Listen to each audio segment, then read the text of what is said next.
आपण पाहत आहात महाराष्ट्र हलचल 24/7 न्यूज। मुख्य संपादक धनंजय तरारे। तुकाराम मुंडे यांनी मी आणि प्रवीण दटके यांनी लक्षवेधी टाकलेली आहे। हे बहुतेक 1-2 दिवसामध्ये लागणार आहे। तुकाराम मुंडे हे नागपूर महानगरपालिकेमध्ये 2020 मध्ये 7 महिने होते आणि 7 महिन्यामध्ये त्यांनी खूप काही गुल त्या ठिकाणी खेळवलं। स्मार्ट सिटीचे अधिकार नसताना त्यांनी 20 कोटीचा धनादेश एका पर्टिक्युलर कॉन्ट्रॅक्टरला दिला, अधिकार नव्हते।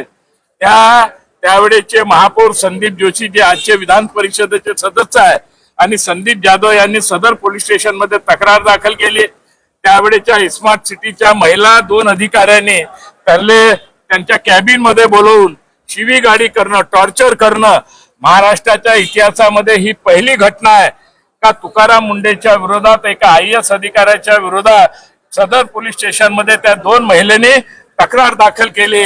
परंतु त्यावेळेस अनिल देशमुख हे राज्याचे गृहमंत्री होते आणि म्हणून ती काही कारवाई झाली नाही। माहिती आयोगाच्या खंडपीठाने सुद्धा शासनाला आदेश दिले होते का आपण तत्काळ कारवाई करा, परंतु ती कारवाई झाली नाही। मी आणि प्रवीण दटके यांनी लक्षवेधी टाकलेली आहे आणि 4-5 दिवसापासून कंटिन्यू मीडिया आणि प्रेस मध्ये ही बातमी येत आहे।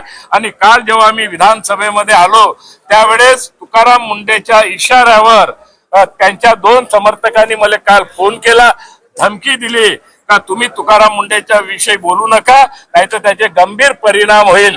हे तुकाराम मुंडेंनी केलेलं हे कृत्य त्यांच्या इशाऱ्यावर केलेलं कृत्य आहे आणि म्हणून मी आता विधानसभेमध्ये हा विषय विशेष बाब म्हणून उचलला आणि त्याची तक्रार माननीय मुख्यमंत्री महोदय, माननीय विधानसभा अध्यक्ष आणि माननीय पोलीस आयुक्त सीताबर्डी पोलीस स्टेशन मध्ये तक्रार दाखल केली आणि पोलीस कमिशनर साहेबांनी सांगितलं आहे का आम्ही कारवाईची दखल घेतली आहे, FIR दाखल केलेला आहे आणि ते ज्या लोकांनी फोन केला ते ट्रेस झाला आहे आणि विधानसभेमध्ये हा विषय सगळ्यांनीच मिळून विचारला। प्रवीण दटके साहेबांनी हा विषय धरून विचारला आणि माननीय अध्यक्ष महोदयांनी निर्देश दिले आणि मंत्री महोदयांनी सांगितलं आहे का याची शासनाने गंभीर दखल घेतलेली आहे आणि याची संपूर्ण कारवाई होईल आणि तुकाराम मुंडे बद्दल कारवाई निश्चित स्वरूपात होईल हे त्यांनी आता आश्वासन आमच्या पटलावर त्या ठिकाणी दिलेलं आहे।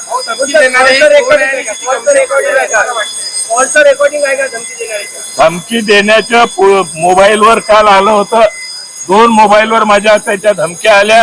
मी त्याच्या मोबाईल नंबर सहित त्यांच्या नावासहित तक्रार दाखल केली आहे आणि सीताबर्डी पोलीस स्टेशन मध्ये ते FIR बी दाखल झाली आहे। पोलीस विभाग उच्चस्तरीय त्याची चौकशी करत आहे।